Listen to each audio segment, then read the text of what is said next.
Mes draugai turim, tai yra Makanas 2020 metų, 2 litrų, 4 varomi ratai, gavęs į priekinę dalį, kapotas, kaip matot, lempos, trūksta radiatorio, bet mačiau daug detalių yra sudėta į galą. Parsiduoda draudimo, sausio 15 bus aukcionas. Kapoto negaliu atidaryti, nes yra suveržtas su grandinėlė. Galit pasižiūrėti loto numeriuką.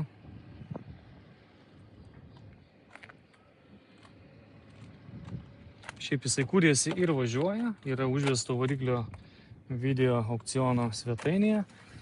Fainas salonas, neužmuštas, pusiau oda, pusiau alkantara.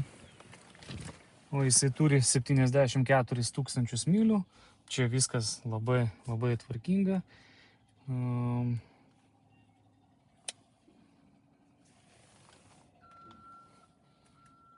Salonas tikrai geros būklės. Panorama irgi tvarkinga, prikišta visokių bamperių, kai visą laiką. Ir turbūt kaip taisyklė nereikalingų jų. O kaip minėjau, radiatorius yra. Ir ten krūva detalių. Aišku, aš čia nelysiu, nežiūrėsiu, tai nežinau, kas čia gero, kas blogo. Iš galo tas šonas galas irgi atrodo gerai.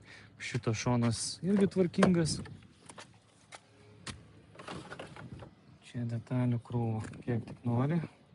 Durys apdaila tvarkinga.